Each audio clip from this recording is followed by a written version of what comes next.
On peut s'interroger sur le fait de savoir si la crise sanitaire attise ou non une conscience des inégalités. En effet, différents phénomènes montrent que si le virus frappe de façon égalitaire, les conditions de confinement ont des effets notamment différents en fonction des positions et des situations sociales. Néanmoins, est-ce que ce fait-là et la connaissance que nous en avons va générer une prise de conscience des inégalités sociales qui sont les nôtres?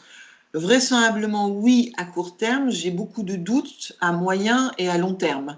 Je l'exprimerai comme ça, c'est-à-dire que incontestablement là, il suffit même d'observer autour de nous. On voit par exemple si on a des enfants qui vivent en ville alors que soi-même on vit à la campagne, on a bien conscience que la façon de vivre cette période est différente de la façon dont on peut la vivre nous. On le voit en fonction des types d'habitats, on le voit en fonction du nombre d'enfants qu'on a chez soi, etc. Donc effectivement, les différences, en tout cas, sautent aux yeux. Et du coup, les inégalités aussi, lorsqu'il est question d'inégalités, nous apparaissent.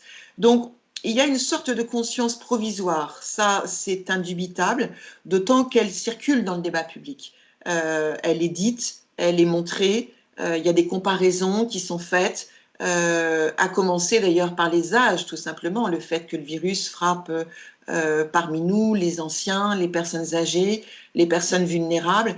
Donc au fond, les différences qui existent entre nous, aussi bien sur le plan des âges que sur le plan des positions sociales, qui sont exacerbées par cette pandémie, très clairement apparaissent avec netteté. Et elles sont, je le répète, dites. Elles ont intégré le débat public aujourd'hui. En revanche, je suis beaucoup plus prudente sur la durabilité de cette prise de conscience. Nous sommes dans une sorte de crise, un moment qui ne va pas durer. Nous savons que ça ne va pas durer, c'est temporaire. Ça exacerbe, ça peut éveiller et exacerber des prises de conscience, mais je ne suis pas pour autant convaincue que ça puisse les inscrire dans la durée. J'aurais même tendance à faire l'hypothèse que c'est un phénomène inverse qui pourrait arriver lorsque nous serons sortis de cette crise. Ça me fait penser à la venue de l'hiver pour les sans-abri ou les personnes qui sont en grande difficulté sociale. Tous les ans en France et j'imagine dans beaucoup d'autres pays européens, tout à coup on a une montée en puissance du thème du sans-abrisme dans le débat public parce que l'hiver arrive. Dès que l'hiver s'est installé et a fortiori dès que les beaux jours reviennent, on n'en parle plus.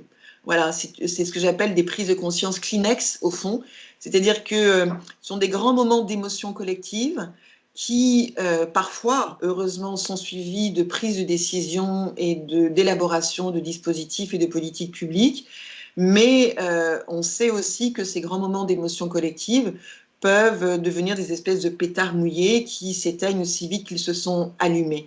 Et c'est un peu la crainte que j'ai là, c'est-à-dire que nous avons aussi autant l'art de nous enflammer pour des prises de conscience que nous sommes capables de nous désenflammer pour ces mêmes prises de conscience une fois que le quotidien reprend ses droits. Et c'est bien malheureux.